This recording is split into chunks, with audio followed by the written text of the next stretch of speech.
અરે એટલું જોરથી હસો છો કે Yeah. આજુબાજુમાં કદાચ કોઈ છે નહીં, બાકી હોય તો એને લાફો પડે કે I know. વાય આ રીતના કેમ. આ નથી થતું મારાથી. કે કોઈકનું મરણ થઈ ચૂક્યું છે ના. અને આવી જગ્યાએ હસવું આવી ગયું હોય, કોઈક એવી ઘટના બને.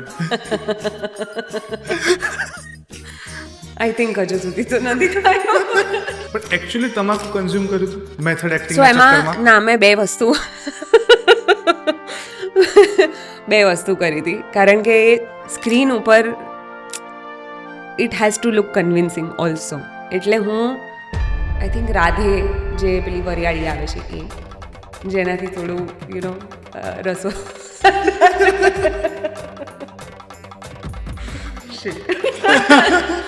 ઓ ગોડ.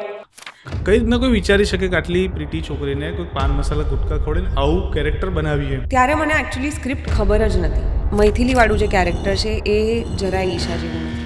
અને આઈ ટ્રાય કે મારા કોઈ બી કેરેક્ટર્સ ઈશા જેવા ન જ હોય. આપણે સપના હંમેશા હિરોઈન બનવાના જોયા હોય, પણ અગેન ત્યારે નોલેજ ઓછું હતું કે કેમ હિરોઈન બનવું છે. એક્ટિંગને મહત્ત્વ આપવું જોઈએ, કારણ કે તમને પછી એવા કેરેક્ટર્સ અમુક વખતે મળવાના બંધ થઈ જતા હોય છે, કાં તો લોકો તમને સિરિયસલી લેવાનું થોડું ઓછું કરી દેતા હોય છે. એ ફિયરલેસનેસ અને એ ઇમ્પેશન્ટ સ્વભાવ મારો થોડો પપ્પાથી આવે છે કે લાઈફમાં બહુ એક જગ્યાએ ટકી નહીં રહેવાનું. કે કદાચ મારા મમ્મી પપ્પાએ મને એવી જ રીતે ઉછેરી છે કે આપણે પોતાનું હંમેશા જોઈએ જ રહેવાનું, કોઈની ઉપર ડિપેન્ડ નહીં થવાનું. પણ આ ડોમિનેટિંગ નેચરની વાત કરી તો ઘરમાં દેખાય કોઈ? હા, બહુ જ. હું કટ્ટર લીઓ છું. એટલે ફેમિલીને ટાઈમ ના આપી શકે, કે કામને એટલું પ્રાધાન્યતા ના આપી શકે. તમને શું લાગે છે, તમારે બહુ સરસ રીતે મહેનત થાય છે? બધાએ લગ્ન કરવા બી જરૂરી નથી ને બધાએ લગ્ન કરવાની જરૂર નથી. બેઠકના એક નવા એપિસોડમાં સ્વાગત છે તમારું. અને આજના આપણા એપિસોડમાં જોડાવાના છે ઈશા કંસારા. તમે ગુજરાતી ફિલ્મો જોઈ હશે તો ચોક્કસપણે તમે એમનો અભિનય જોયો હશે. ઘણી બધી ગુજરાતી ફિલ્મોમાં એમને અભિનય કરી આપણને મનોરંજન તો પૂરું પાડ્યું છે. વર્સેટાઇલ એક્ટર તો એ છે જ, પણ સાથે સાથે એથી વધારે ઉમદા વ્યક્તિત્વ છે. તો બસ આજે એમની પાસે બેસીને ઘણી બધી ચર્ચા કરવાની છે, મીઠી મીઠી વાતો કરવાની છે. અને સાથે સાથે જ્યારે ફિલ્મ પસંદ કરે, જ્યારે કેરેક્ટર એડોપ્ટ કરે તો એની બેક સ્ટોરીઓ શું હોય છે એના ઉપર પણ ચર્ચા કરવાની. જ્યારે આપણે ફિલ્મ પડદા ઉપર જોતા હોઈએ એટલે આપણા મનમાં ઘણા બધા પ્રશ્નો થાય. એવા પ્રશ્નો મારા પણ છે, અને એ જ બધા પ્રશ્નોનો જવાબ આપણે ઈશા જોડે લેવાનો છે. તો ચાલો શરૂઆત કરીએ. પણ એથી વધારે એક બીજી વાત છે, એમનું એક બહુ જ મજાનું ફિલ્મ આવી રહ્યું છે, નાનખટાઈ. હવે ફિલ્મમાં કેટલી મીઠાશ છે, ફિલ્મ કઈ રીતના બની છે, અને આ ફિલ્મમાં એમનું કેરેક્ટર કેવું છે એના ઉપર પણ આપણે ચર્ચા કરીએ. તો ચાલો શરૂઆત કરીએ.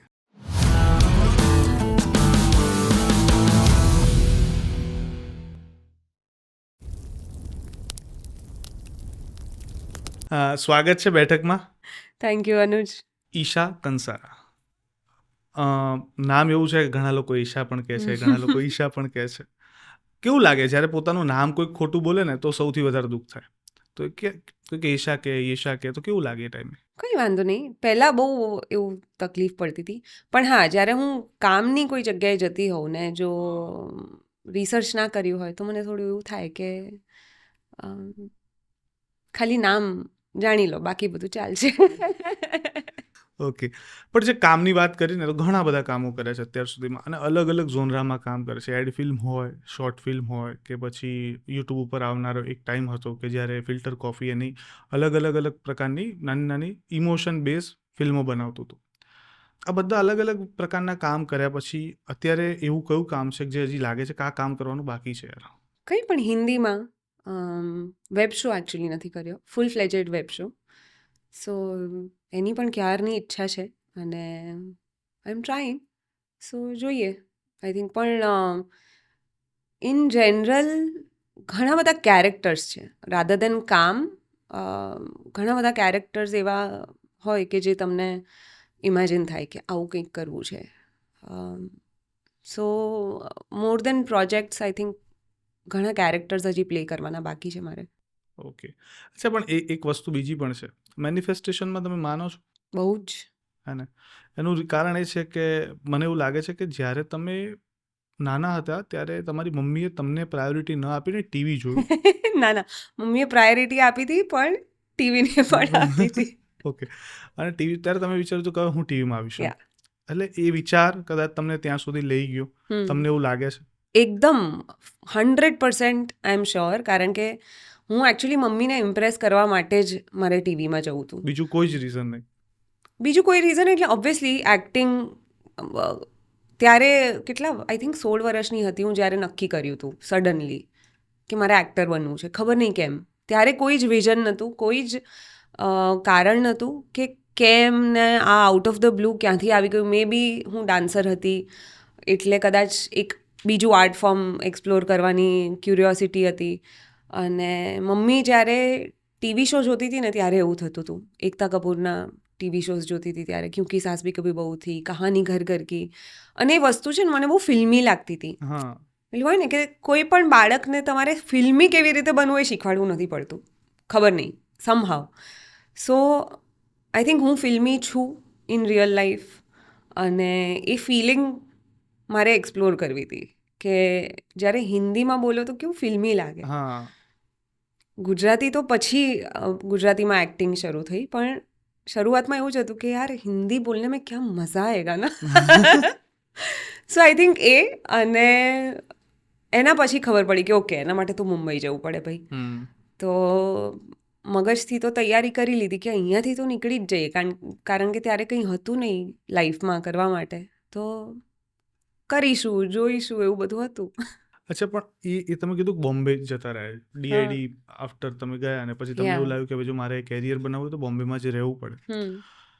પછી એક દોર એવો હતો કે કોલેજમાં એડમિશન ન મળ્યું, મીઠીબાઈ કોલેજમાં, અને પપ્પાએ પૈસા આપ્યા હતા HL માં. એ જે અને કીધું નહોતું, એટલે જ્યારે પપ્પાથી એક તો સંતાડ્યું હોય અને એ થાય નહીં જે અચીવ કરવું હોય, તો એ જે મૂંઝવણ હતી એ ટાઈમે, એ પ્રેશર કે ટેન્શન હતું, એ કેવું હતું? મૂંઝવણ હતી જ નહીં, એટલે જ પપ્પાથી ખોટું બોલી હતી. એ ફિયરલેસનેસ અને એ ઇમ્પેશન્ટ સ્વભાવ મારો થોડો પપ્પાથી આવે છે કે લાઈફમાં બહુ એક જગ્યાએ ટકી નહીં રહેવાનું. એટલે કમિટમેન્ટ કે એની કોઈ વાત નથી આમાં, ઓબ્વિયસલી એવી વસ્તુ છે જ નહીં કે તમે તમારા કામને કમિટેડ ના રહો. બટ પોઈન્ટ એ છે કે બહુ પોતાના કમ્ફર્ટ ઝોનમાં નહીં રહેવાનું. જેવું તમને એવું લાગે કે અચ્છા આ રિપીટેટિવ હવે થઈ રહ્યું છે, નીકળી જાઓ ત્યાંથી બહાર. અત્યારે શું કમ્ફર્ટ ઝોન છે? અત્યારે કશું જ નથી એકચ્યુઅલી, કારણ કે Nankhatai was breaking my comfort zone.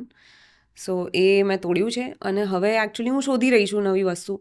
સો એટલે જ હું જલ્દી બધું પકડી નથી લેવાતું મારાથી, કે કંઈક આપણે થોડી રાહ જોઈએ કે ઓકે હજી કંઈક નવું આવશે, હજી કંઈક હું વધારે એક્સપ્લોર કરી શકું, એવું કંઈક આવી શકે. કારણ કે સેમ ટુ સેમ વસ્તુ કરવાની એનર્જી મારામાં થોડી ઓછી છે, એટલે હું બહુ જલ્દી એવી રીતે હા નથી પાડી શકતી. અચ્છા, નાનખટાઈ કઈ રીતના કમ્ફર્ટ ઝોન તોડી, મારે એ સમજવું છે.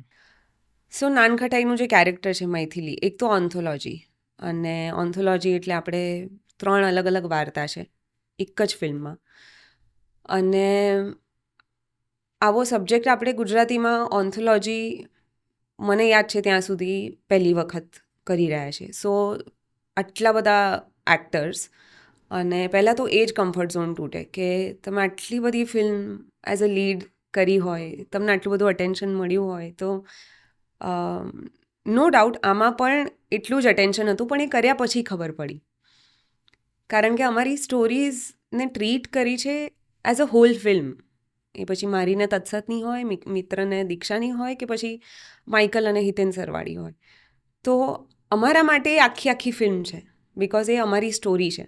અને સો એમાં કમ્ફર્ટ ઝોન તૂટ્યું એઝ એન એક્ટર, કે ઓકે ઓન્સોમ્બલમાં પણ તમે કામ કરી શકો છો જ્યારે કેરેક્ટર્સ એટલા સ્ટ્રોંગ હોય તો. બીજું એ કે મૈથિલીવાળું જે કેરેક્ટર છે એ જરાય ઈશા જેવું નથી, અને આઈ ટ્રાય કે મારા કોઈ બી કેરેક્ટર્સ ઈશા જેવા ન જ હોય, કારણ કે મને નથી ખબર કે હું બહાર કેવી રીતે મારું કેરેક્ટરાઇઝેશન છે લોકોના મગજમાં એઝ ઈશા. બટ હા, ઈશાની જે ફિલિંગ્સ છે એ મને ખબર છે. સો મૈથિલી બહુ જ નોન એક્સપ્રેસિવ છે, એટલે બહુ જ એનામાં ઠહેરાવ છે, એ અચકાય છે થોડું એક્સપ્રેસ કરતાં. એને પ્રેમ કેવી રીતે કરવો એ થોડું ભૂલી ગઈ છે એના પાસ્ટ એક્સપિરિયન્સીસના લીધે. એ નાનપણમાં કદાચ બહુ જ ચરપીને બહુ જ બબલીને કલરફુલ હતી, પણ મોટી થઈને હવે એ બધું જ black and greys and muted colours ને એવી થઈ ગઈ છે, જે ઈશા નથી. અને મૈથિલી સાવ ઓછું બોલે છે, ઈશા ઓછું નથી બોલતી. સો અને જ્યારે તમારી પાસે ફિલ્મમાં ડાયલોગ્સ ઓછા હોય અને તમારે આખું કેરેક્ટર ઇન્ટરનલાઇઝ કરવાનું હોય, તો એ વધારે તમારે એમાં વર્કશોપ્સની જરૂર પડે, વધારે બ્રેઇન સ્ટોમિંગ કરવું પડે તમારે ડિરેક્ટર જોડે, જે હું બહુ લેટલી શીખી છું એકચ્યુઅલી. કે આટલા બધા વર્ષો સુધી એક જ પેટર્નથી કદાચ હું કામ કરતી હતી, એ પેટર્નને મારે બ્રેક કરવાની હતી. કે કઈ રીતે એક સ્ક્રિપ્ટ જોડે બેસીને, ભલે તમારી પાસે લિમિટેડ અમાઉન્ટ ઓફ સીન્સ હોય, પણ તમે આખી એક પોતાની બેક સ્ટોરી બનાવો કે જે એટલી બધી સ્ટ્રોંગ હોય કે એ 2 સીનમાં પણ દેખાઈ જાય ઓડિયન્સને. સો એ બધું કરવું was out of my comfort zone. કારણ કે હું પહેલાંથી હોમવર્કની ચોર એમ હતી, સારી સ્ટુડન્ટ હતી, પણ એન્ડ મોમેન્ટ પર હોમવર્ક કરવાવાળી. એટલે નાનખટાઈ વોઝ સમથિંગ કે જેની પાછળ હું ખાસ્સા ટાઈમથી લાગેલી હતી. કે જ્યારથી સ્ટોરી સંભળાવેલી હતી ત્યારથી મારા મગજમાં મેં અમુક પ્રિપરેશન કરીને રાખી હતી. મૈથિલી શેફ છે, તો મેં આજ સુધી કોઈ કેરેક્ટર માટે, ભલે ફિલ્મમાં કદાચ શેફનું એટલું બધું ઇમ્પોર્ટન્સ નથી, કદાચ ફિલ્મ જોઈને એવું લાગે કે અરે આમાં શું તૈયારી કરવાની જરૂર હતી, પણ મારા માટે હતી. કારણ કે મેં જ્યારથી સ્ટોરી સાંભળી ત્યારથી મૈથિલી એક માણસ છે કે જે શેફ છે, જેનું પપ્પા જોડેનું રિલેશનશિપ કંઈક અલગ છે, જેનું તત્સતના કેરેક્ટર જોડેનું રિલેશનશિપ કંઈક અલગ છે. સો એના લીધે મૈથિલીનું માઇન્ડસેટ કેવું છે, એની સાયકોલોજી કેવી છે, એના બિહેવિયરલ પેટર્ન્સ શું છે, એની આદતો શું છે, એનું કામ શું છે, એ બધું જ જાણવું મારા માટે જરૂરી હતું. જે મેં બહુ બધા કેરેક્ટર્સ માટે હું એવું નથી કરી શકી કારણ કે ત્યારે એટલું નોલેજ નહોતું મારી પાસે. સો એ નોલેજ મેળવવું મારા માટે કમ્ફર્ટ ઝોનની બહાર હતું.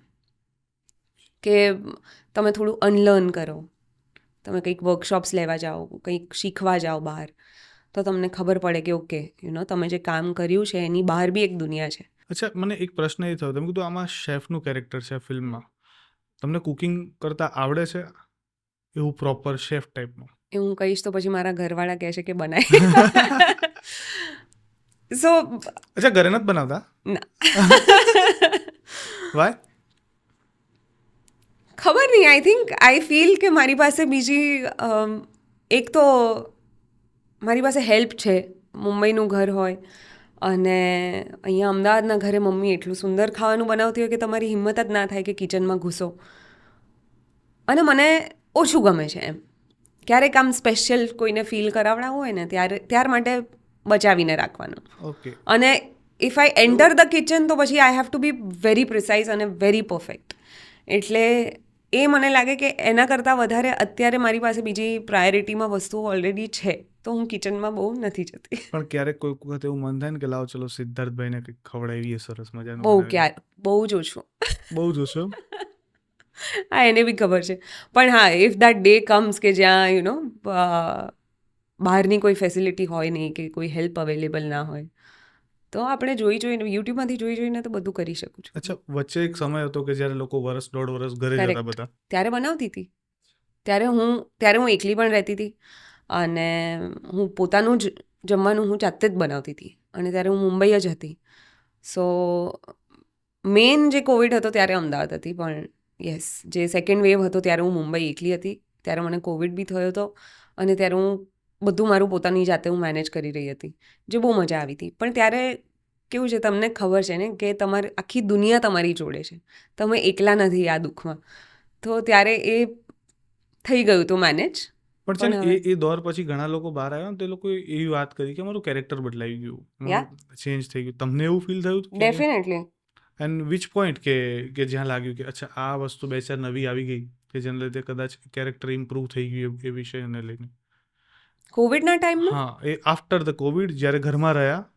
ના, સો કોવિડ વખતે એકચ્યુઅલી વધારે ટ્રાન્સફોર્મેશન મને મેન્ટલી ફીલ થયું કે એક તો આપણે 3-3.5 મહિના ઘરમાં પૂરાયેલા હતા આપણા સગા સંબંધીઓ જોડે, તો તમે ઘણી બધી ઇન્ટરપર્સનલ રિલેશનશિપ્સ બી ડિસ્કવર કરો. તમે પપ્પા અને ભાઈ ક્યારેય ઘરે હોય નહીં યુઝ્યુઅલી, દુકાને હોય કે જોબ ઉપર હોય કે ક્યાંય બી હોય, પણ એઝ અ ફેમિલી 24/7 તમારે રહેવાનું છે અને હું ઘણા વર્ષોથી એકલી રહેલી છું. So that was the only time કે જ્યારે હું મારી ફેમિલી જોડે આટલું બધું હું રહી અને આઈ વોઝ રિયલી ગ્રેટફુલ કે મારી પાસે એ ઘર હતું અને I could lean on them during the hard times.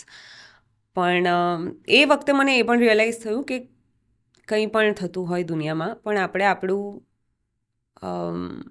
ખાલી કામને પ્રાયોરિટી ના આપી શકીએ. તમારે ફેમિલી અને તમારે પોતાની પર્સનલ અમુક લાઇકિંગ્સ ડિસલાઇક્સ તમારે એક્સપ્લોર કરવી જ જોઈએ અને માણસ તરીકે તમારે ક્યારેય બોર ના થવું જોઈએ. એટલે એના માટે કંઈકનું કંઈક કરતા રહેવું પડે ભાઈ, કારણ કે કામ તો આજે છે કાલે નથી, પરમ દિવસે ફરીથી છે, પૈસા જેવું. અચ્છા, ક્યારેક કામ ન હોય અને જ્યારે આપણે નવરાશમાં હોઈએ ત્યારે એવો વિચાર આવે કે કંઈક બીજું કંઈક કરીએ, હા, અને એવી કઈ એક્ટિવિટી છે જે કરવી ગમે? જો મારી પાસે એમ કરિયરનો પ્લાન બી નથી, ઓકે, એ કરિયર હું તો નથી ફિક્સ છે. માનતી. હા, કે જે વસ્તુ ઉપર મારે ફોકસ કરવું છે હું ત્યાં ફોકસ કરીશ ઓલવેઝ, એક્ટિંગ. પણ હા, ઇન જનરલ જ્યારે હું કંઈ જ ના કરતી હોઉં, તો જેમ મારું જીમ થઈ ગયું, જેમ ઘરની સાફ સફાઈ થઈ ગઈ, હું ભલે કિચનમાં ટાઈમ સ્પેન્ડ ના કરતી હોઉં પણ I love keeping my house neat and clean. કે આમ ગમે પ્લાન્ટેશન કરવું, બેડિંગ અને હાઉસહોલ્ડ જે અમુક વસ્તુઓ હોય, ફર્નિચર હોય, ડિઝાઇન કરવું કંઈક ઘરમાં, તો એ બધી વસ્તુઓ મને બહુ જ ગમે છે. ફિલ્ટર કોપીના એપિસોડમાં જેવા ઘર બતાવવામાં આવતા હતા કરેક્ટ, એ ટાઈપનું છે. યા ડેફિનેટલી. અચ્છા, એ ટાઈમે જ્યારે એ સેટ બનતા હતા કે એ શૂટિંગ લોકેશન હતી, એ કઈ રીતના ડિઝાઇન થતી, કઈ રીતના પસંદ કરવામાં આવતી? કે જોઈએ ને બહુ જ એવું મસ્ત લાગે યાર, ઘર આવું સરસ મજાનું હોવું જોઈએ, આવી વાઇબ હોવી જોઈએ, તો કઈ રીતના એ પસંદ? કારણ કે બહુ જ ઝીણવટતાથી બનેલી એ શોર્ટ ફિલ્મો છે, ઘણી બધી છે, પણ તમારે એ સમજવું છે કે કઈ રીતના સિલેક્શન થતું અને એમાં તમે લોકો તમારું ઇનપુટ આપતા? આઈ થિંક એ જે આખું ટીવીસી ને એડ્સવાળું કલ્ચર છે ને, ત્યાંથી એ વસ્તુ આવી રહી છે કે જ્યાં સેટ્સ એકદમ પેસ્ટલ હોય, મ્યુટેડ કલર્સ હોય, કારણ કે ત્યારે તમારે કેરેક્ટર્સ અને તમારે પ્રોડક્ટ ઉપર ફોકસ કરવાનું હોય, જેના લીધે તમે બેકગ્રાઉન્ડમાં એવી કોઈ બ્રાઇટ કલર્સની વસ્તુઓ ન રાખી શકો કે જેના ઉપર એકદમ અટેન્શન જાય. મેઇન મુદ્દા ઉપર અટેન્શન રહેવું જોઈએ, was always the point of any TV commercial. તો એના લીધે પછી જ્યારે ફિલ્ટર કોપી હોય કે હવે કોઈ પણ આપણે ફિલ્મ સેટ્સ બી જોઈ લો, તો બેકગ્રાઉન્ડ ઉપર યસ તમે કેરેક્ટરાઇઝેશન પ્રમાણે જેટલું પણ તમારું બેકગ્રાઉન્ડમાં આર્ટ ડિરેક્શન અને સેટ જે લાગી શકતો હોય એ કરો, પણ એવી કોઈ ભડકેલી વસ્તુ નહીં કે જે તમારું એકદમ આંખ ચોરી લે. તો એ વસ્તુ પછી because I have been constantly around pastel colours અને એકદમ સૂધિંગ કલર્સ કે જે તમને એક ઇમોશન ફીલ કરાવે, એ પછી આ લાઇટિંગ ઉપર બી મેટર કરે, એ તમારા કેમેરાના લેન્સ પર બી બહુ જ ડિપેન્ડન્ટ છે, ને આર્ટ ઉપર તો મેઇન છે કે કોઈ પણ એક સીન હોય તો તમે કયા કલર્સ વાપરો છો એ બહુ જ જરૂરી છે. એક મૂડ બોર્ડ બનવો જે ડીઓપી પણ ફોલો કરી શકે, જે તમારા સ્ટાઇલિસ્ટ પણ ફોલો કરી શકે, સો દેટ ઓડિયન્સ સુધી તમે જે એક ઇમોશન લાવી રહ્યા છો તમારા સ્ક્રિપ્ટથી સ્ક્રીન સુધી, તો એ પરફેક્ટ ઇમોશન તમે ઓડિયન્સ સુધી પહોંચાડી શકો. Hence colours are very important on screen. આ બધી વાતોથી મને એવું લાગે છે કે તમને ડાયરેક્શનનો ક્યાંક અંદર ઈચ્છા છે ડાયરેક્શન કરી? ઈચ્છા તો ઓલવેઝ હોય જ, એઝ ઇન ઈચ્છા એટલે એમ ના ફૂલ ફ્લેજેડ ઈચ્છા નથી, કારણ કે હું એટલી પેશન્ટ નથી. ઓકે, જેવું મેં પહેલાં કીધું કે હું પ્રીત જેટલી પેશન્ટ અને મને પેલું છે કે ઇટ્સ કોમન સેન્સ સમજતા કેમ નથી એવું થઈ જતું હોય છે મને યુઝ્યુઅલી. સો એ તો જો હું ડાયરેક્ટર બનું તો આઈ થિંક, અને also I am quite dominant કે મને છે થોડું કે આ વસ્તુ આ રીતે થવી જોઈએ. જો હું લીડ કરતી હોઉં કોઈ વસ્તુને and director is the leader on set, તો એ પછી મારા પ્રમાણે જ થવી જોઈએ. એવું એ હું સુધારવાની ટ્રાય કરી રહી છું કે કોલેબરેશન અને ટીમ વર્કથી થાય. પણ દેટ્સ વાય આઈ ફીલ કે હું ડાયરેક્ટર ના બની શકું, ઓર અત્યારે તો ના જ બનવું જોઈએ. May be in the future if my behaviour changes અને મારું નેચર જો બદલાઈ જાય તો વસ્તુ આખી અલગ થઈ પણ જાય આ છે. ડોમિનેટિંગ નેચરની વાત કરી તો આ ઘરમાં દેખાય કોઈ વાર? હા, બહુ જ. હું કટ્ટર લીઓ છું, એટલે આઈ થિંક એ વસ્તુ હું કોઈ બી રૂમમાં હોઈશ તો ટીમ હોય ત્યારે વસ્તુ અલગ છે, પણ એક એવું અંદરથી ઇન્સ્ટિંક્ટ આવી જાય છે કે આપણે ફોલો મી, હું કરી આપું છું તમને, તમારે આ કરવું છે, I do it for you. પણ સમટાઈમ લોકો આનો ફાયદો પણ ઉપાડે, કંઈ ખબર છે કે હા. આપણે નહીં ખરાબ કરશું તો એ જ કરી લેશે. બહુ જ વાર એ તો એકચ્યુઅલી મને ઘણી બધી વાર ફીલ થાય છે કે કારણ કે મને આદત છે બધું જાતે કરવાની, અને એ પછી મારા એકલા રહેવાના લીધે હોય કે પછી મારી ઝોડિયાક સાઇનના લીધે હોય કે કદાચ મારા મમ્મી પપ્પાએ મને એવી જ રીતે ઉછેરી છે કે આપણે પોતાનું હંમેશા જોઈએ જ રહેવાનું, કોઈની ઉપર ડિપેન્ડ નહીં થવાનું. સો એના લીધે એ મારા ફિલ્મના હેર હોય, મેકઅપ હોય, અમુક વખતે સ્ટાઇલિંગ બી હોય, તો એ હું જાતે જ કરી લઉં છું. કારણ કે મને એવી આદત છે કે આ મારું કેરેક્ટર છે, મને ખબર છે કે મારે એક્ઝેક્ટલી શું પોર્ટ્રે કરવું છે, તો હું મારી જાતે કરીશ. અને અમુક વખતે એવું હોય કે તમારી પાસે એવા વેલ ઇક્વિપ્ડ લોકો કદાચ ક્યારેક ના મળે, નોટ એવરી ટાઈમ તમને જે જોઈતી હોય એવી ટીમ મળે. સો એડજસ્ટ કરો અને જાતે કરી લો, ઇટ્સ ઓકે. સો એના લીધે લોકો અઝ્યુમ કરી લેતા હોય છે કે ઈશા છે ને આ તો કરી જ લેશે, વિચ ઇઝ ઓકે એકચ્યુઅલી. મને આઈ ડોન્ટ માઇન્ડ. જનરલી છે ને છોકરાઓ જનરલી, હવે આ બી હું ઓબ્જેક્ટિફાય જ કરી રહ્યો છું એવું કહી શકાય, પણ ઓબ્જેક્ટિફાય કરવાનો પ્રોબ્લેમ હોય, છોકરીઓ આનાથી બહુ ઓફેન્ડ થતી હોય. વાય? એટલે શું એક્ઝેક્ટલી? કોઈ પણ વસ્તુ યુ આર, એટલે કંઈ પણ, એટલે નોર્મલી કન્વર્ઝેશનની અંદર કોઈ વસ્તુ તમે કરો સારી ખરાબ, તો છોકરાઓનું કેવું સ્ટેટ ફોરવર્ડ જેમ કે છોકરીઓ સારું ડ્રાઈવ નથી કરતી એવું કંઈક. હા બરોબર છે કે છોકરીઓ સારું ડ્રાઈવ નથી કરતી, કે નોર્મલી છોકરીઓ આવું જ વિચારે, છોકરીઓ કન્ફ્યુઝ જ રહે, આવું કંઈક કરવામાં આવે તો છોકરીઓને જ્યારે કહેવામાં આવે તો વધારે હર્ટ થઈ જાય. અને આની પાછળના કારણો શું હોય, અને ઓબ્જેક્ટિફાય ક્યાં સુધી સાચું ને ક્યાં સુધી ખોટું મારે સમજવું છે. આઈ થિંક ઓબ્જેક્ટિફિકેશન કરતાં તો જે જનરલાઇઝેશન છે એનાથી મને પ્રોબ્લેમ છે. પહેલાં કદાચ હતો કે મને કોઈ ઓબ્જેક્ટિફાય કરી જાય તો હું એકદમ ઓફેન્સિવ થઈ જતી હતી, પણ હવે આઈ ડોન્ટ રિયલી કેર. કારણ કે કદાચ હું બદલાઈ ગઈ છું અને મને સામેવાળા માટે એકચ્યુઅલી વધારે સેડ ફીલ થાય છે કે આ તારા વિચાર છે ને, હું શું કરું એમાં, હું કેટલાના વિચાર બદલવા જઈશ, હું મારું કામ કરી રહી છું, આ તારો ઓપિનિયન છે, ઇટ્સ ઓકે.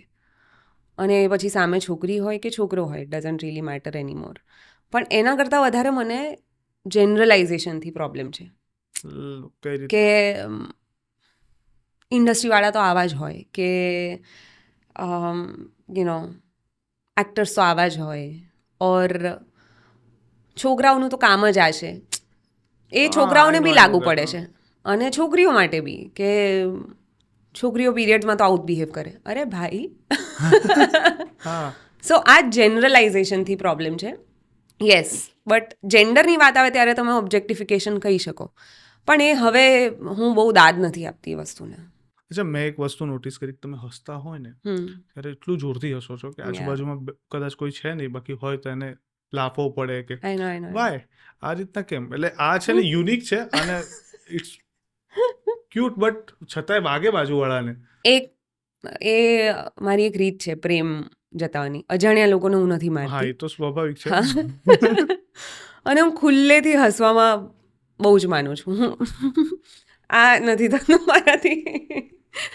સો અને અમે લોકો એઝ ફેમિલી ખાસા લાઉડ છીએ. એ પછી એક્સપ્રેશન વાઇઝ હોય, લાફ્ટર વાઇઝ હોય. અવાજ તો હવે થોડો મારો નોર્મલ થયો છે, બાકી પહેલાં બહુ જ જોરથી બોલતી હતી. એટલે મને કોઈ કાનમાં વાત કહી જાય ને તો હું એટલું જોરથી બોલું કે સામેવાળો કહી દે કે ભાઈ આ નહોતું બોલવાનું. તો મને હસવું ગમે છે, અને જ્યારે હસવું આવે છે હું હસી દઉં છું ને. I am a very simple audience. Okay. કે મને ગમે છે એકદમ નોનસેન્સ જોક્સ, સ્ટુપિડ, એકદમ પેલા હોય ને કે કોઈને કદાચ હસવું નહીં આવે ને તો મને આવશે જ. હવે હું પૂછીશ, કોઈ વખત એવી જગ્યાએ ગયા હોય કે કોઈકનું મરણ થઈ ચૂક્યું છે? ના ના. અને આવી જગ્યાએ હસવું આવી ગયું, કોઈક એવી ઘટના બને? આઈ થિંક હજુ સુધી તો નથી થયું. એનું એવી રીઝન છે કે હું એવી કોઈ જગ્યાએ ગઈ જ નથી કે જે મારું ક્લોઝ ના હોય. ઓકે. એટલે કોઈ ફિલ્મનો કોઈ સીન કરતી વખતે બહુ જ સિરિયસ સીન છે કે પછી રોમેન્ટિક સીન છે અને હસવું કોન્સ્ટન્ટ આવે છે અને સીન થઈ નથી રહ્યો હમ. અને ડાયરેક્ટર પાછળ કેમેરા પાછળથી અકળાય છે, આવું બને ખરું? બહુ જ બધી વાર.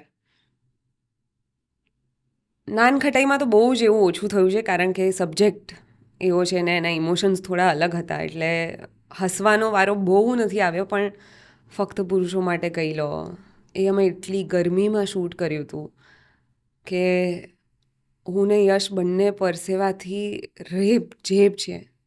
અને બહુ સરસ સુંદર એક કોઈક રોમેન્ટિક સીન ચાલતો હોય કે કંઈક એવી લાઇન્સ બોલી રહ્યા હોય, ઓર એરપોર્ટવાળો સીન હોય, એટલી બધી ગરમી અંદર ચાલી રહી છે, પણ તમારે કેમેરા ઉપર દેખાડવાનું નથી.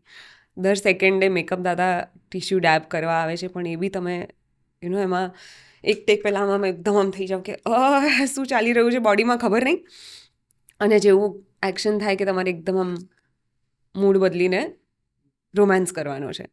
સો આવા ટાઈમે ઘણી બધી એવી મોમેન્ટ્સ હોય કે જ્યારે તમે હસવાનું કંટ્રોલ ના જ કરી શકો, અને એસ્પેશિયલી વેન આ લોકો અમારી જોડે હોય છે, મિત્ર, યશ, 3 એકા વખતે, મલ્હાર, કિંજલ, એવરીબડી, તર્જની, તો અમે લોકો અડધો ટાઈમ હસવાનું જ ચાલતું હોય છે ને બિચારા ડિરેક્ટર્સ હેરાન થઈ જતા હોય છે. ડિરેક્ટરને હેરાન કરો છો ખરા તમે? અરે યાર, એ તો મસ્તીમાં તો કરવા પડે, એટલું બધું you can't B serious all the time. આને ઓબ્જેક્ટિફાઈ કર્યું કહેવાય ને? ના હા, આમાં શું ઓબ્જેક્ટિફિકેશન થયું? મને છે ને હમણાં ઓબ્જેક્ટિફિકેશન તો કોને કહેવાય કે ફિલ્મોમાં છોકરીઓનું કેરેક્ટર તો ખાલી હિરોઈનનું જ હોય, દેટ ઇઝ ઓબ્જેક્ટિફિકેશન. કે જાણે એનું કોઈ પોતાનું પર્સનલ કોઈ કેરેક્ટર જ નથી, કે એના કોઈ ટ્રેટ્સ જ નથી, કે પછી ઓબ્જેક્ટિફિકેશન કોને કહેવાય કે છોકરીઓ તો હંમેશા સુંદર જ દેખાવું પડે. All that is objectification.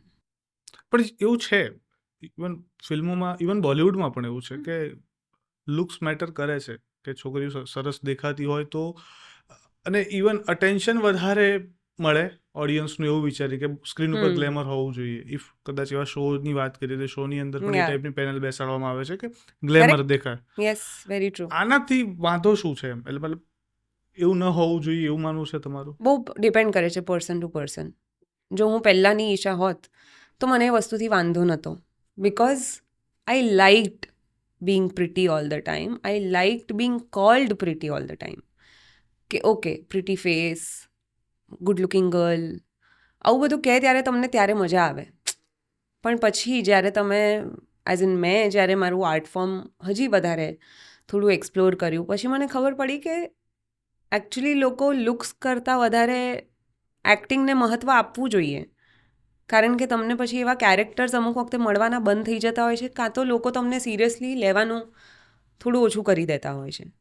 પણ છે ને, આની ઉપર મને પેલી વાત યાદ આવે છે 2018ની ફિલ્મની, જે ફિલ્મની અંદર તમને પાન મસાલા ગુટકા ખવડાવતું કેરેક્ટર કરવામાં આવ્યું. કઈ રીતના કોઈ વિચારી શકે કે આટલી પ્રીટી છોકરીને કોઈ પાન મસાલા ગુટકા ખવડાવીને આવું કેરેક્ટર બનાવીએ એમ? દેટ ઇઝ અને એ કેરેક્ટર તમારે પરફોર્મ કરવું કેટલું અઘરું રહ્યું? મારે તો એ પણ જાણવું છે. ત્યારે તો હું ટીવીથી થોડી બહાર નીકળી હતી ને આઈ થિંક ગુજરાતીમાં 2-3 ફિલ્મો કરી હતી, દુનિયાદારી, મિજાજ અને મિડનાઇટ્સ વિથ મેનકા. અચ્છા, એ તો પછી આવી હતી.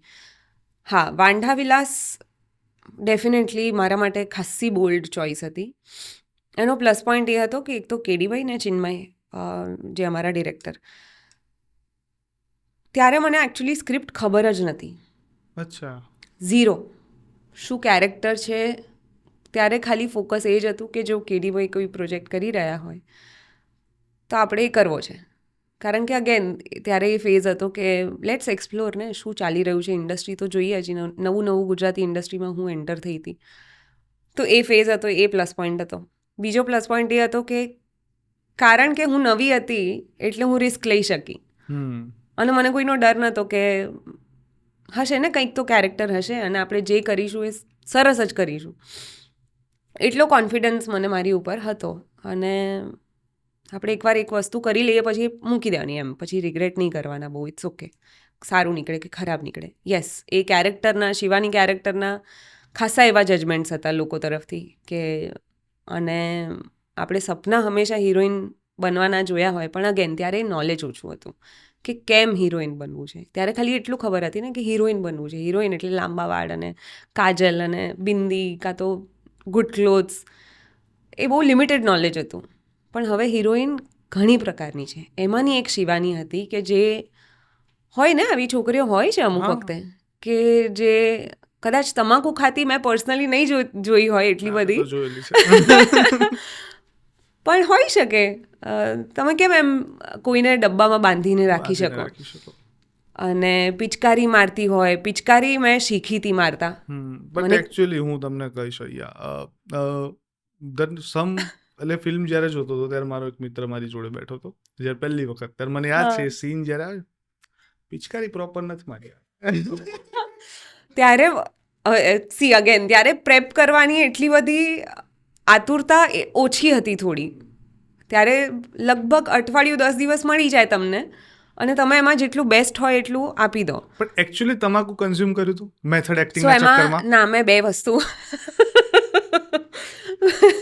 બે વસ્તુ કરી હતી. કારણ કે સ્ક્રીન ઉપર it has to look convincing also. એટલે હું આઈ થિંક રાધે જે પેલી વરિયાળી આવે છે એ, જેનાથી થોડું રસો શિટ ઓ ગોડ. અને આઈ થિંક ગોવા હતું કે રજનીગંધા હતી, 2 બ્રાન્ડ્સ મેં શિફ્ટ કરી હતી કારણ કે એકથી મને ભયંકર ચાંદા પડી ગયા હતા. શરૂઆતમાં ઓથેન્ટિસિટીના ચક્કરમાં મેં બહુ જ શું કહેવાય, મેં કીધું સર કરી લઈશું, આપણે કરી લઈશું, ડોન્ટ વરી. આમ એકદમ આમ ફ્રેશરની જેમ આપણે કામ કરતા હતા. એટલે કરી તો લીધું, પણ પછી બીજે દિવસે ખબર પડી કે ભાઈ આ તો નહીં મેળ પડે. પછી મેં કીધું સરને કે પછી અમે એની જે પડીકીઓ હતી ને, આઈ થિંક પેલી એક પર્ટિક્યુલર બ્રાન્ડની પાર્ટનરશિપ હતી, સો એ જ દેખાડવાનું હતું. એટલે એડીઝ બિચારા એ પેકેટ્સ કટ કરે, એમાં અડધી વરિયાળી નાખે ને અડધી રજનીગંધા નાખે, એટલે શું થોડું ઓછું પેલું થાય. અને એકવાર મારો ટેક શરૂ થાય પછી પતે નહીં ત્યાં સુધી હોય જ. એટલે એનાથી ભયંકર તમ્મર ચડી જતા હતા, માથું દુખી જતું હતું. એવું કોઈ દિવસ ના થયું કે કદાચ આ પ્રેક્ટિસ થોડોક લાંબો ટાઈમ ચાલી તો કદાચ આદત પડી જશે તો? ના, છું તો ઇન ધી એન્ડ હું હિરોઈન અને એક્ટર ને, તો I can't B having red lips all the time. એટલે ના, પણ મને એ ફિલિંગ થોડી ઓછી ગમતી હતી. સો લકીલી એ ખાલી કેરેક્ટર પૂરતું મને બહુ મજા આવી. અને પણ એ ભારે બી બહુ પડ્યું હતું, 20-25 દિવસ જે મેં ખાધું હતું. અચ્છા, એમાં છે ને આ તો એક ખાલી વાત થઈ ગઈ કોઈ વ્યસનની, પણ એ જે કેરેક્ટર છે ને એ પણ એવું છે, બોલવામાં કહો, એની છટા કહો, જે રીતના એની લાઈફ છે ને જરાય સંતાડ્યા વગર કહી દે છે કે હા છૂટાછેડામાં ભરણ પોષણના મેં પૈસા લીધા, એ રીતના એક્સપ્લેન કરી દે છે. એવું કેરેક્ટર ખરેખરમાં હોવું જોઈએ કોઈ છોકરીનું? હોવું જ જોઈએ. આઈ થિંક બહુ અલગ અલગ વેઝમાં કેરેક્ટર હોઈ શકે, પણ શિવાની પોતાની જાતને ઓન કરતી હતી. એ જે હતી, એ જે એને ફીલ થતું હતું એ હંમેશા કહેતી હતી. એની કોઈ બીજી સાઈડ હતી જ નહીં. ઓકે, હા. યુઝ્યુઅલી આપણે સારા બનવાના ચક્કરમાં આપણી એક અલગ સાઈડ હોય, પણ શિવાની જે લાઈફમાં કરતી હતી કે મને નથી ફાવતું હસબન્ડ જોડે, હું ડિવોર્સ લઈ લઈશ ભાઈ, ઇટ્સ ઓકે. અને ડિવોર્સ પછી મેન જોડે લગ્ન કર્યા, જેટલો ટાઈમ સ્પેન્ડ કર્યો એની વસૂલીમાં મારે એની પાસેથી પૈસા બી જોઈએ છે. તો એ એટલીસ્ટ પોતાના નેગેટિવ ઇમોશન્સ બી છે, એને તો નથી ખબર ને એ નેગેટિવ ઇમોશન્સ છે. કદાચ આપણી લાઈફમાં કે અત્યારની જે આપણી લાઈફ ચાલે છે એમાં કદાચ એ નેગેટિવ હોઈ શકે, પણ એના માટે તો એ માણસ જ એ હતી. સો શિવાની મસ્ત હતી. હવે એક તમને બહુ મજાનો વિડીયો બતાવું. વિડીયો જોવાનો છે તમારે, તમારું જ કેરેક્ટર છે, એક ફિલ્મ છે મિડનાઇટ વિથ મિનકાનું વિડીયો છે.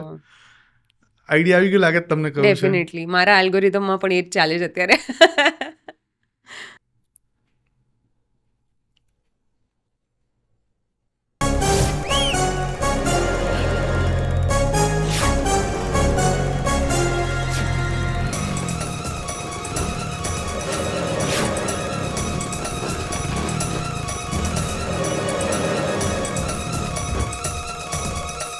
ભૂખ લાગી છે ચકુડીને, અમને પણ તારા હાથોથી ખવડાવ. તમારે પણ ખાવું છે? હા, લે ખા, લે ખા. લે તું પણ ખા. તને તો મારા Love it. હાથેથી ખવડાવીશ.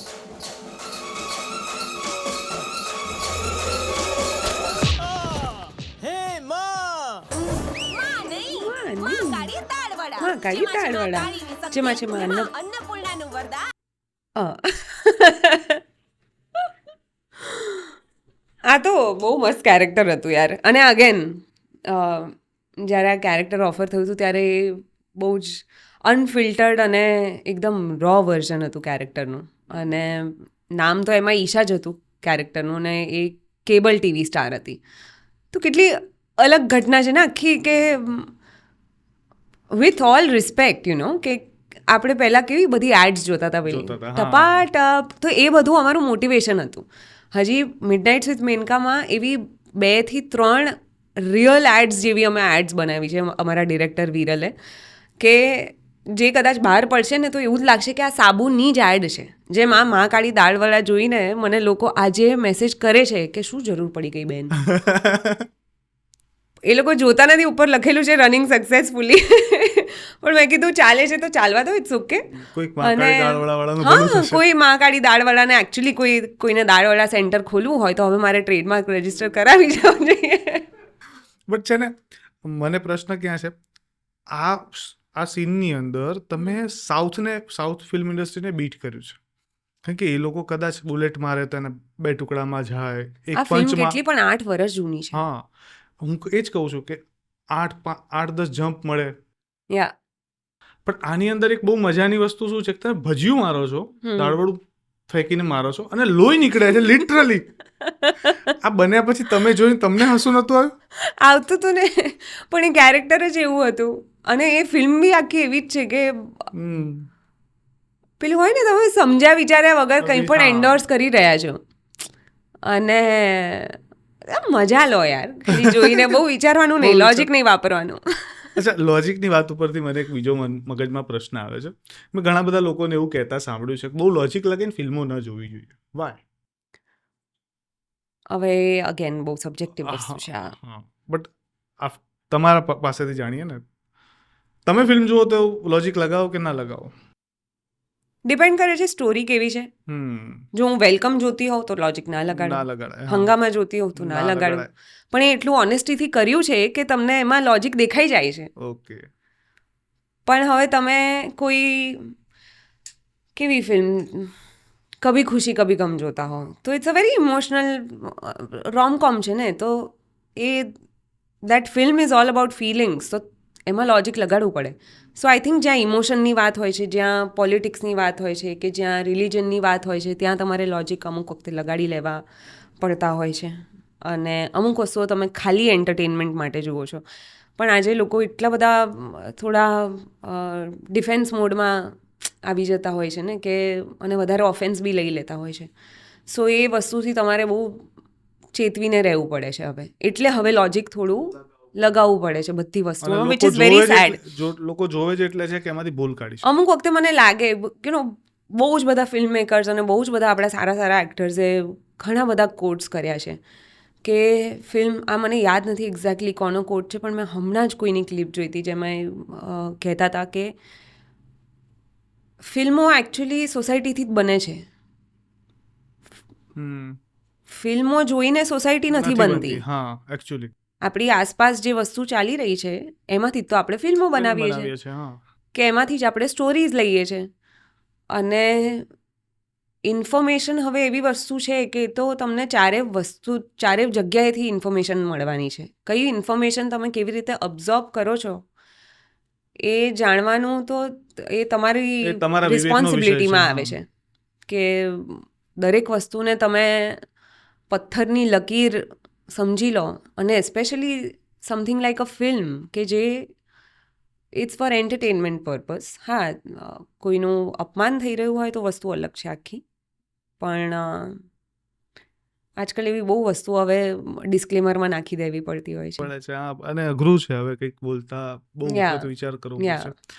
એકચ્યુઅલી કલાકારને આ સ્વતંત્રતા હોવી જોઈએ મારું માનવું છે, કે કહી શકે અને કદાચ એ બતાવે તો આપણે કહેવાય ને વાણી સ્વતંત્રતાનો અધિકાર છે આપણા દેશની અંદર, પણ એ હવે એટલો રહ્યો નથી. કારણ કે લોકો દ્વારા કાયદો તો હજી પણ છે, પણ લોકો દ્વારા કદાચ દમન કરવામાં આવે છે.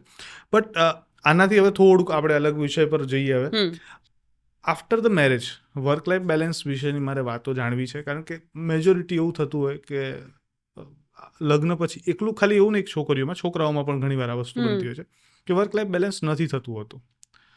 ફેમિલીને ટાઈમ ના આપી શકીએ કે કામને એટલું પ્રાધાન્યતા ના આપી શકીએ. તમને શું લાગે છે, તમારે બહુ સરસ રીતે મેનેજ થાય છે કે તકલીફ પડે છે કે કંઈક ચેન્જ આવ્યા છે? ના, મને બહુ જ મારું સરસ રીતે મેનેજ થાય છે, touchwood. The only credit goes to my in-lose and my family. કારણ કે બહુ જ ડિપેન્ડ કરે છે એક છોકરી માટે સ્પેશિયલી. આ એટલે હું કહું છું કારણ કે છોકરી યુઝ્યુઅલી સાસરામાં જતી હોય છે. છોકરા માટે બી થતી જ હોય છે ઓબ્વિયસલી, કે ફાઇનાન્શિયલ પ્રેશર કદાચ વધી જાય, કે તમે પોતાની સ્પેસ કોઈ બીજા નવા માણસ જોડે શેર કરી રહ્યા છો, તો એ વસ્તુ છોકરાઓ માટે હોઈ શકે. પણ છોકરીઓ માટે બહુ જ ડિપેન્ડ કરે છે કે તમારા સાસુ સસરા શું કરે છે એક્ઝેક્ટલી, ઓર એ લોકો કયા માઇન્ડસેટથી જીવી રહ્યા છે, ઓર એ લોકોની સ્ટ્રગલ્સ કેવી રહી છે. સો સિદ્ધાર્થના મમ્મી પપ્પા ધેમસેલ્વ્સ એ લોકો ઘણા વર્ષોથી કામ કરી રહ્યા છે અને એ લોકો પણ ડોક્યુમેન્ટરી ફિલ્મ મેકર્સ છે. So I entered in to a family કે જ્યાં ઓલરેડી મારા કામની વેલ્યુ એ લોકોને ખબર છે કે આ ઇન્ડસ્ટ્રી કઈ રીતે ચાલે છે અને શું વર્કિંગ આવર્સ હોય છે, કે કેટલું ક્રિએટિવ પ્રેશર હોય છે, કે કેટલી ક્રિએટિવ ફ્રીડમની પણ જરૂર હોય અમુક વખતે આર્ટિસ્ટને. તો એ ઘરમાં મળવી અમુક વખતે બધા માટે સમજવું ઇઝી નથી. હા. પણ મારા સમજે છે, સો આઈ એમ લકી. અને કદાચ આવું દરેક છોકરીને પોસિબલ આવું મળવું અઘરું છે, આઈ વુડ સે. કારણ કે હું મારી ઘણી બધી ફ્રેન્ડ્સને હું જોતી હોઉં, જ્યારે મને ખબર પડે કે ઓકે આ જો મારી જોડે થતું હોત તો હું કદાચ ના રહી શકત. એટલે I have been really blessed in that way. પણ છે ને, હવે આ જ વિષય વસ્તુ પર થોડુંક ઇન ડિટેલમાં વાત કરીએ. એટલે વિષય થોડોક બદલાશે સ્વાભાવિક, પણ આની ઉપરની જ વાત છે. આજે કહેવામાં આવે છે કે છોકરીઓને જોઈએ એટલી ફ્રીડમ કે સ્વતંત્રતા નથી રહી, પણ ત્યારે આપણે ઘણી બધી એવી સ્ત્રીઓને જોઈએ છીએ કે જે બહુ સરસ રીતે કરી રહી છે. નો ડાઉટ એમાં એમને ફેમિલીનો કે એમના હસબન્ડનો, પાર્ટનરનો સપોર્ટ છે, પણ તોય ઘણા ખરા અંશે એ લોકોની ફરિયાદ આ સાંભળવા મળે છે કે યાર નથી સ્વતંત્રતા. અને એવું ક્યાં છે? કારણ કે છોકરાઓને કેવું છે, હું મારું કહી શકીએ, પણ નોર્મલી મેં આ વસ્તુ જોઈ પણ છે, અનુભવી પણ છે કે છોકરાઓને કરવો છે સપોર્ટ, સમજાતો નથી કઈ રીતના કરી શકે સમટાઈમ. અને કદાચ એવું બને છે કે કમ્યુનિકેશન ગેપ રહી જાય છે, કે એક્સપ્લેન નથી થતું, કે સમજી નથી શકતું. એવું છે, સમજવા માગે છે, તો દેટ વે કે કઈ રીતના એ લોકો જ આ છોકરીઓ માટે કે કઈ રીતના સમજાવવા જોઈએ એમને. આઈ થિંક એક રિલેશનશિપ જ્યારે રિસ્પોન્સિબિલિટી બની જાય છે ત્યારે આ બધા પ્રોબ્લેમ્સ ઊભા થાય છે. કે જ્યારે તમે કોઈ રિલેશનશિપને કમ્પલ્શન તરીકે જુઓ, ઓકે, કે મારી વાઈફ છે તો એ તો ઘરમાં જ હોવી જોઈએ. અરે પણ તમારા વાઈફ કે તમારા હસબન્ડ પણ, કે હસબન્ડ છે તો કામે જ હોવો જોઈએ.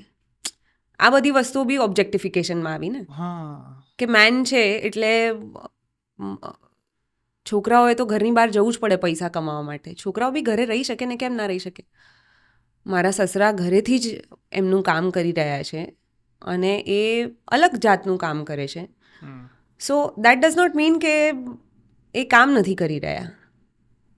તો એ પુરુષો માટે પણ આઈ થિંક એ લિબર્ટી થોડી હોવી જોઈએ કે તમે દુનિયાના કોઈ પણ ખૂણેથી કામ કરી શકો. સેમ વિથ, આઈ થિંક આજે હવે જનરેશન આપણી એવી ઊભી થઈ છે કે જે મેલ ફિમેલ કે જેન્ડર બાયસ કરવા કરતાં માણસ તરીકે આપણે વધારે ઓળખાઈએ છીએ. કે આજે છોકરી હોય કે છોકરો હોય પણ એક ઇન્ડિવિજ્યુઅલ છે ને. જસ્ટ બિકોઝ એ તમારો દીકરો છે કે તમારી દીકરી છે, દેટ ડઝ નોટ મીન, હા ટાઈમ આવે ત્યારે રિસ્પોન્સિબલ થવું જોઈએ, એ હું માનું છું. પણ તમારે એ રિસ્પોન્સિબિલિટીના લીધે તમારી જિંદગી જીવવાની છોડી દેવી જોઈએ, એ હું જરાય નથી માનતી. કે મને ના તો કોઈએ એવી રીતે શીખવાડ્યું છે. સો આઈ થિંક એ માહોલ એક ઊભો કરવો તમારા પોતાના ઘરમાં કે હા ફ્રીડમ આપવાની વાત નથી, પણ તમારે કોઈને પૂછવાની જરૂર નથી. તમારી લાઈફ છે, તમે લાઈફના જે પણ ડિસિઝન્સ લો છો એ તમારી જવાબદારી હોવી જોઈએ. એના લીધે તમારી આસપાસવાળાને કોઈ ફરક ના પડવો જોઈએ તમે કંઈ પણ કરો એનાથી. સો એ વસ્તુના લીધે આખું પ્રેશર ઓછું થઈ જતું હોય છે અને છોકરીઓની આઈ થિંક જે કમ્પ્લેન્ટ છે ખાસી વેલિડ છે, થઈ રહ્યું છે. દો ઘણા બધા એવા હવે પરિવારો ઊભા થયા છે કે જે આનાથી તૂટીને થોડા બહાર ફરે છે. So that's a good sign, આપણે એની પણ વાત કરી શકીએ. પણ આઈ થિંક ઇન્ડિવિજ્યુઆલિટી અને તમે એકલા આવ્યા છો ને એકલા જવાના છો, આ બે વસ્તુ મારા માટે સૌથી ઇમ્પોર્ટન્ટ છે. અને હું મારી આસપાસ કોઈ પણ ફિમેલ હોય છે તો હું એને આ વસ્તુ સૌથી પહેલાં શીખવાડતી હોઉં છું કે તમારે ના તો પૈસા માટે કોઈની ઉપર ડિપેન્ડ કરવાનું, કારણ કે એ વસ્તુ છે ને most of the problems solve કરી દેતા હોય છે. છોકરીઓને જ્યારે તમે પૈસા કમાવાનું શીખવાડો ને, એજ્યુકેટ તો કરો જ, પણ એજ્યુકેશન પછી શું? તમે એને ભણેલી ગણેલી બનાવી દીધી, પણ એને શીખવાડો ને ઇન્વેસ્ટમેન્ટ કઈ રીતે કરવાનું, એને શીખવાડો બિઝનેસ કઈ રીતે કરવાનું, એને શીખવાડો કે બહાર જઈને તમે એકલા કઈ રીતે ફરવું. એ આઈ થિંક ઘણી બધી સ્કૂલોમાં શીખવાડવું જોઈએ, કારણ કે તમે જ્યારે એક છોકરીને બધી જ વસ્તુ એકલા કરતાં શીખવાડો છો ને તો એ ઓટોમેટિકલી મેન ઉપર ડિપેન્ડ કરવાનું છોડી દે છે, જેનાથી પુરુષોના ઘણા બધા પ્રોબ્લેમ સોલ્વ થઈ જાય છે. એ લોકોએ વધારે કમાવાની પેલું નથી કરવી પડતી, પ્રેશર નથી લેવું પડતું, કે પછી તમારી સ્પેસમાં વધારે ઇન્ટરફિયર નથી કરતી છોકરીઓ, કે ઇમોશનલી ડિપેન્ડન્ટ નથી રહેતી. આજે હું ને સિદ્ધાર્થ હોઈએ તો અમે બે બહુ જ અલગ અલગ માણસ છે. અમે જોડે છીએ કમ્પેનિયનશિપ માટે, લગ્ન થયા છે બિકોઝ કમિટમેન્ટ કરવું છે, પણ જરૂરી નથી કે બધા એવું બધાએ લગ્ન કરવા બી જરૂરી નથી ને બધાએ એવી રીતે પોતાના પાર્ટનર ઉપર ડિપેન્ડ કરવાની બી જરૂર નથી. બધાએ લગ્ન કરવાની જરૂર નથી, ડિપેન્ડ કરે છે ને યાર. એટલે એનો વ્યક્તિગત વિચારધારાનો વિષય છે. તો કોઈને એવું લાગતું હોય કે મારે નથી બંધાવવું, એ એમનું પોતાનું ડિસિઝન છે યાર. બહુ જ કહેવાય ને એમ, એટલે આમ ફિલોસોફિકલ ટોનમાં જાય છે વાત, બટ કારણ કે આ વસ્તુને આઈ થિંક હું પોતે અત્યારે એ ટ્રાન્સફોર્મેશન ફેઝમાં છું કે જ્યાં આઈ સ્ટ્રોંગલી ફીલ કે એક માણસનું વિઝન બહુ જ એક્સપાન્ડ થઈ શકે છે. તમે બહાર જઈને જુઓ દુનિયા, તમારા રૂમની બહાર હોય, ઘરની બહાર હોય, દેશની બહાર હોય કે તમારા સર્કલની બહાર હોય, બહુ જ અલગ અલગ લોકો હવે છે દુનિયામાં કે જે બહુ અલગ અને સારી રીતે જીવી રહ્યા છે.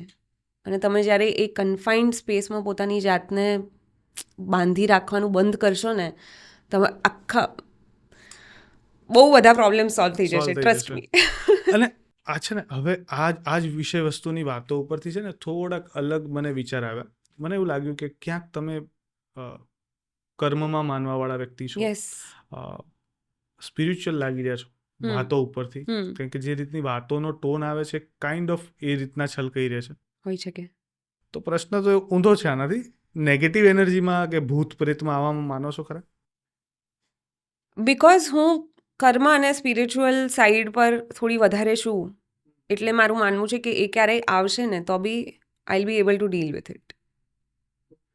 સો હું માનું ના મેં એવું માનું નથી કીધું આવી જશે ભૂત એ પ્રેત. મને અત્યારે નથી ખબર એકચ્યુઅલી. કદાચ થાય તો હું માની બી લઉં, જ્યાં સુધી મારી જોડે પર્સનલ કંઈ એક્સપિરિયન્સ નથી થતો ને. લાઈફમાં ક્યારે એક્સપિરિયન્સ નથી થયેલો ભૂતનો કે એવો કંઈ? એનર્જીઝમાં હું માનું છું કે કદાચ આપણને ઘરમાં એવું ફીલ થતું હોય, આપણા પૂર્વજો હોય કે કોઈ માણસ તમારા ઘરમાંથી ગયું હોય તો તમને એમની પ્રેઝન્સ થોડી ફીલ થાય, પણ એ એનર્જી છે. એ ટચવુડ હજી સુધી એવો કોઈ ભૂતવાળો એક્સપિરિયન્સ નથી થયો, પણ યસ, મારા ઘણા બધા ફ્રેન્ડ્સ છે જે લોકોએ મને ઘણી સાચી સ્ટોરીઝ કીધી છે. સો એ વસ્તુથી મને થાય ખરી કે હોઈ શકે છે ને. અચ્છા, એવું થાય ખરું કે અંધારામાં કે કોઈ એવી જગ્યા હોય, અવાવરું જગ્યા, ત્યાં જતા બીક લાગે? હા, એ થાય, કારણ કે આપણે વાતો સાંભળેલી છે ને. સો બધી જ વસ્તુ ઇમેજિન કરેલી છે, આપણે ફિલ્મો જોઈ છે, આપણે લોકોની વાતો સાંભળી છે, આપણે ઘોસ્ટ સ્ટોરીઝ વાંચેલી છે. સો એના લીધે મને અમુક વખતે એવું, યસ, એ ડર હંમેશા રહે કે હું એકલી રહેતી હતી ને તો કિચનની લાઇટ બંધ કરું, પાણીની બોટલ લઉં અને રૂમમાં જવાનું હોય તો હું પહેલાં કોરિડોરની લાઇટ ચાલુ કરું, પછી રૂમની લાઇટ ચાલુ કરું, પછી કોરિડોરની બંધ કરું ને પછી રૂમમાં જાઉં. ઓકે. પણ નેગેટિવ એનર્જીને હવે એક બીજો શબ્દ હું કહીશ કે તમને નજર લાગે એમાં માનો ખરા? હા, કદાચ માનું છું, પણ હું બહુ ફોલો નથી કરતી. એટલે ઘરે જાવ તો મમ્મીને લોકો માનું છું કે કદાચ એક્ઝિસ્ટ કરે છે, કે એવું હોઈ શકે, પણ એની ઉપર અંધવિશ્વાસ કરીને પછી એના લીધે કોઈ ડિસિઝન્સ કરવા નક્કી, એમાં હું નથી માનતી. એટલે એ અમુક વસ્તુઓ હું છોડી દઉં છું કે ઓકે, હશે, નજર લાગી ગઈ હશે, પણ હું એવા કોઈ એક્સ્ટ્રા એફર્ટ્સ નથી કરવાની કે જેનાથી મારો વિશ્વાસ પછી એ તરફ વધારે જતો રહે કે ઓ જો મેં આવું કર્યું ને એટલે નજર ઉતરી ગઈ. એ મારે અગેન પોતાની જાતને બાંધીને નથી રાખવી. જો એ થવાનું હશે તો થશે. I will consider it as a bad phase અને try to move on from it.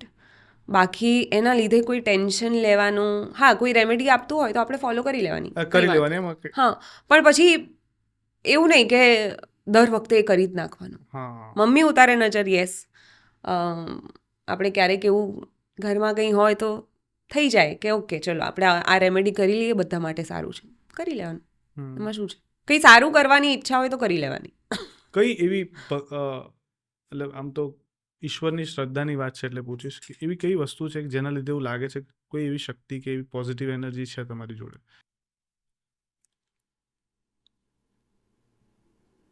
Idle worship because મારા મમ્મી પપ્પા બહુ માને છે એટલે હું ફોલો કરું છું. એટલે અને પ્રોપર એ પોતાના ફેથ માટે કે ઓકે નો કોઈ પર્ટિક્યુલર ભગવાન બી નહીં કહી શકાય મારાથી, કારણ કે હું આમ સર્વધર્મ સમભાવ એ ટાઈપનું. એવું છે કે મનમાં જો સારું હોય ને હમ તો તમે સારું જ કરશો, અને તમે કોઈ પણ કામ સારા ઇન્ટેન્શનથી કરશો તો એનું રિઝલ્ટ સારું જ મળશે. અને કદાચ નહીં મળ્યું હોય તો એ તમારી મહેનત ઓછી હશે, કાં તો તમે કંઈક કંઈક ખૂટી ગયું હશે તમારું કરવામાં. પણ ભગવાન, યસ, આપણે એવું એ પેલી વસ્તુ છે કે તમારે જ્યારે એવું ઈચ્છવું હોય કે સારું થઈ જશે ત્યારે તમે યાદ કરી લો ભગવાનને. પછી જ્યારે ખરાબ થાય ત્યારે તમે યાદ કરી લો. પણ અગેન એ એનર્જી વધારે બીજી કોઈ વસ્તુ કરતાં. એક્સપેક્ટ તો નહીં જ કર્યું પોડકાસ્ટમાં કોઈ આવા ભગવાનના અને ભૂતના સવાલો પૂછશે. હા. મેં વિચાર્યું શું કંઈક નવું પૂછીએ કે અલગ પૂછીએ, તો મને લાગ્યું કે આ વિષય ઉપર કદાચ વાત થાય બહુ સરસ રીતે, અને તમે બહુ સરસ રીતે વાત એક્સપ્લેન બી બહુ સરસ રીતે કર્યું. પણ છે ને હવે છેલ્લો પ્રશ્ન, અને પોડકાસ્ટ આપણે અહીંયા પૂરો કરીએ. શુગર કન્ઝ્યુમ કરો છો ખરા?